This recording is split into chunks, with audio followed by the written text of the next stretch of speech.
Ochalaba okwanjula n'embaga nga kukutuusibwako The City Bridals ku Kamukamu Plaza. Munzikirize speeches w'eddakiika emu n'ekitundu. Olunaku lw'embaga abantu ab'enjawulo babeerako n'obubakwa bwe balekera abagole obubaka buno era businga kwesigamya mu bufumbo.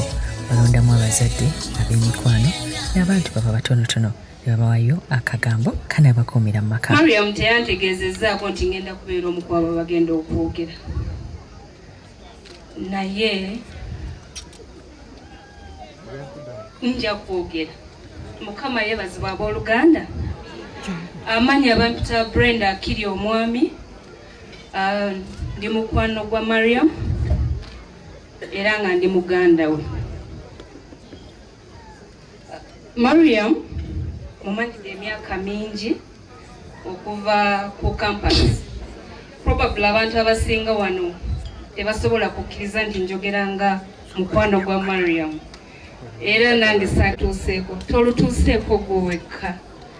Okimanyi ndi musanyufu nnyo olw'olunaku luno n'ennaku eziyise. Mukama atubeeredde mulungi. Mpozi omukyalo ono gwe ndi naye. Sorry mbadde mwerabidde olw'essanyu eringi. Omukyalo ono oba mubawe yeeyanjule. Ane mbalamusiza nnyo mwenna abagenyi baffe. Nange ndi mukwano gwa Mariam, ndi Teddy Sembogo nga twamitinga ku campus. Webale nnyo Teddy. Nja kwogera ebigambo bitono nnyo kubanga mmanyi nti ebintu ebisinga tetukutte budde.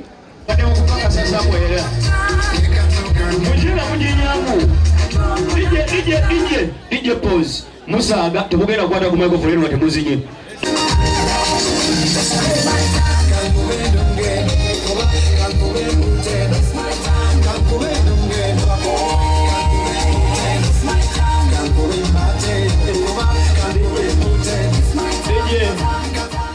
Okusooka twebaza enteeka gy'okoze ku lunaku luno olwaleero kubanga kibadde kya kyewunyo.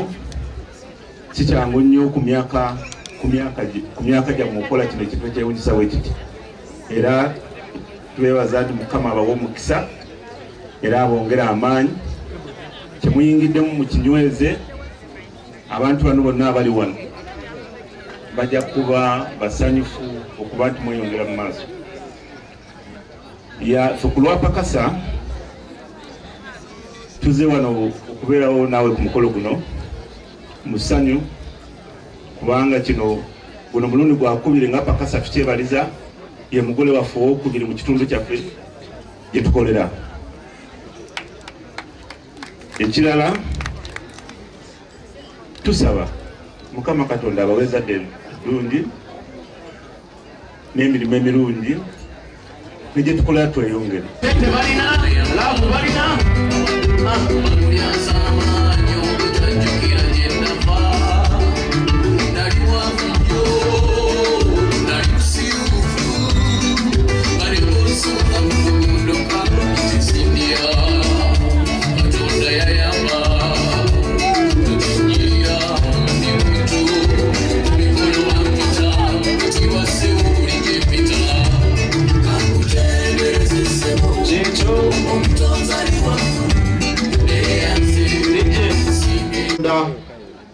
Olw'olunaku luno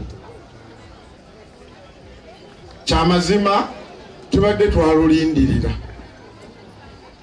naye lumaze ne lutuuka nga bwe bagamba nti zoolaga omulungi tezirwawo kutuuka. Lumaze ne lutuuka. Okusookera ddala nja kwebaza muganda wange ate taata Waddumba Mwami Kasawo. Ffe twakazaako lya Kasawo wadde tukimanyi nti Mwami Kasawo n'omukyala bombi we bali wano wadde yasigadde eri ng'atali mmiira naye tukimanyi nti waali. Twebaza abantu bano olw'okuteekateeka obulungi. Tukimanyi nti ne taata waali namulabyeko obwedda waali naye twebaza olw'okuteekateeka obulungi. Ekyamazima tetwandibaddewo singa tebaakuteekateeka, ne kino tekyandibaddewo. Naye olw'okuba baakuteekateeka n'enteekateeka bagikoze n'abantu mubalina, kyova olaba nga ekyamazima kabuze kata babulwe ne we batuula. Naye tubeebaza ssebo olw'enteekateeka.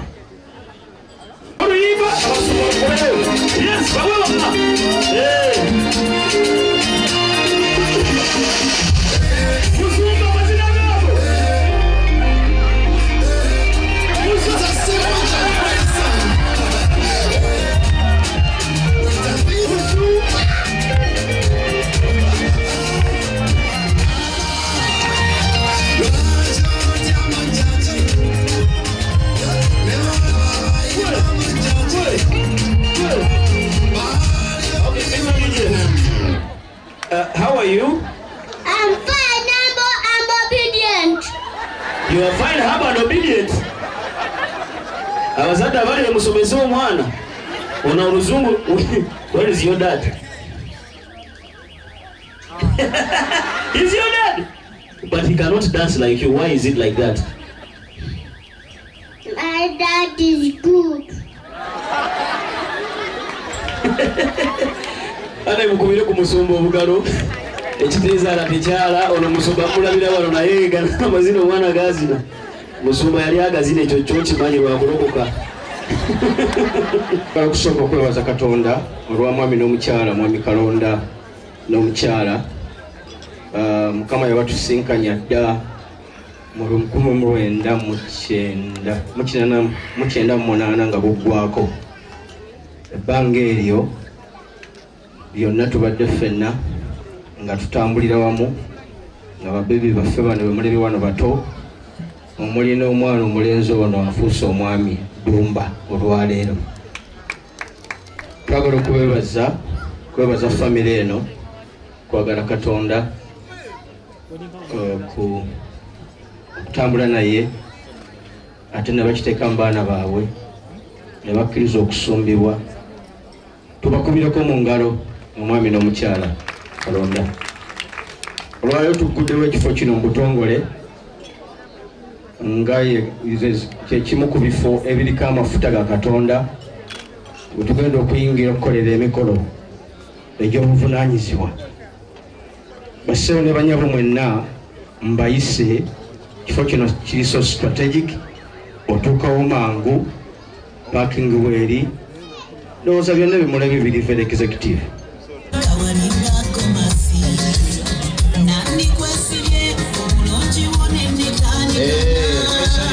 Omukolo gw'embaga okutuuka ku ntikko kubeera keeki. Kakeeki kabwa akalungi ke bakoze nga ka whole white baakasaze ng'akabonero k'obuwanguzi kupanga olunaku lw'embaga.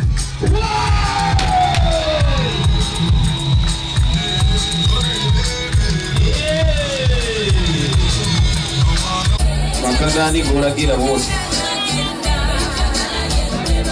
Amugamba bebi katono nze tompa kinene. Tokanno yebwayo ya kulondedde ekinene. Katono kyokka yamulondedde kiri bwaguuga. Wetwogerera omwami n'omukyala bagenda kweriisa, ndaza kweriisa mugate. Gwe mumanyi asooka munne amusooka ate ffe tuliku ebyo. Jime olaba obufumbo bwe buwoma. Stone Gardens. Gamba kugenda kwenywesa food drink wano, kwenywese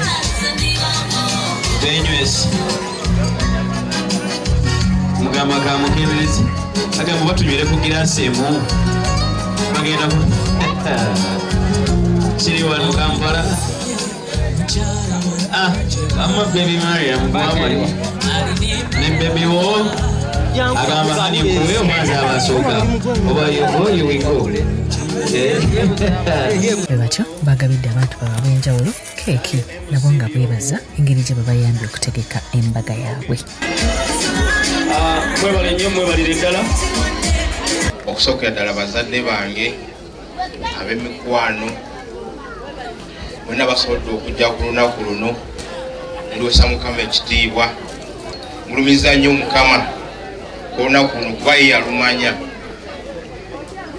ebigambo sirina binnyo nina byakwebaza nebaza abasumba bange kubanga ekyamazima tegaba amaanyi ga muntu oba ssente naye omuntu alina okuzimba okuva eddala eri mwoyo okola ekintu nga kino nebaza abasuubuzi bannange betukwana nabo emirimu nebaza ne mukyala wange okunzikiriza kamwe naye abaguze Yesu yebazibwe nebaza Mukama lwekula lyatuusizzaako olunaku olwaleero era nfukamira nga nebaza Mukama Katonda kubanga singa siye kino tekyandibaddewo ekitiibwa n'ettendo bimuddire nga sinaba kuva wansi nebaza nnyo bazadde bange maama ne taata bakalonda kubanga kyonna kyonna ekiriwo olunaku olwaleero nekyetwavaamu nebaza nnyo maama ne taata abanzaalira omwami wange ab'ekayunga simanyi kyenyinza bbawa kubeebaza kunzaalira omwami mulungi naye Mukama Katonda yekka y'amaanyi kyasobola okubawa era nsaba abawe kyemusinga okwetaaga nebaza nnyo bazadde bange abanzaala maama taata nina bamaama bangi bataata bangi basenga bakojja baganda bange bonna n'emikwano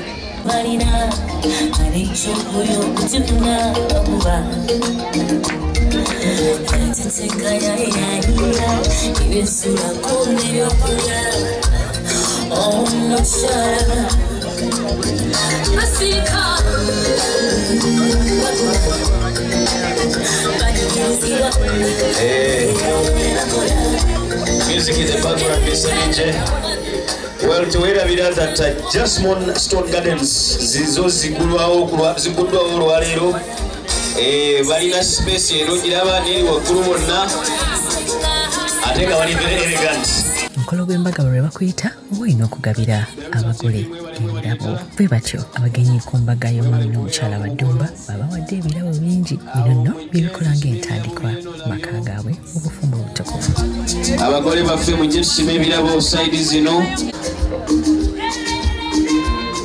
mpozi n'emperekeze zipangisibwa jangu oba ozeetaaga jangu ondabe buli emperekeze ya mutwalo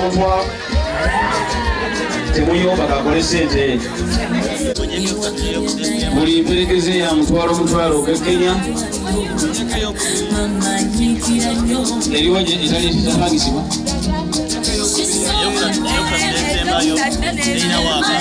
eyokusatu nesembayo zonna emperekeze ziri kukatale zijja neziwerekera bazadde mwebala ebirabo tebiggwayo biraba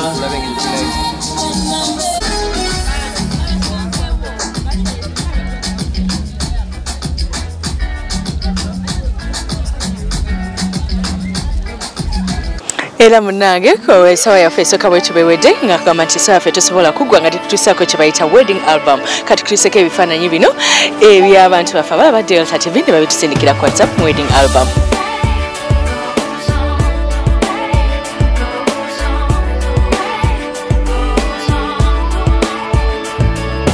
You sucked me in and played my mind just like a toy. You would crank and whine, baby. I would give to you word out. You left me lying in a pool of doubt, and you're still thinking you're the daddy Mac. You should have known better, but you didn't, and I can't go back. Oh, life goes on, and it's only gonna make me strong. It's a fact. Once you get on board, say goodbye, 'cause you can't go back. Kano gange esawa yaffe esooka bweto wekoze ki bwewedde kuleka wedding album kochali mklaba Delta TV tukole ebiteteyi nyambazibwa City Bridals omugole genda yo booking ebiteteyi bino ebirungi gowns ne changing dresses ne maze dresses mukwano Kamukam Plaza Quente Road enviri ne makeup mkolebwa ko Charitas ya clinic tusomesa abagalo yige enviri tutandikira ku mitwalo 10 abagole mutule faba koze ku mugole werira mujja kakasa nti faba ina waka ba Charitas Gomez genda ku Maria's Bride wabula gamba nti bwe tukomawo musawa yaffe eddako tugenda fenne lira kopango kope afayo matek katukene mulango tulumbe lira kwagala nnyo ochalabo okwanjula n'embaga nga kukutuusibwako The City Bridals ku Kamukamu Plaza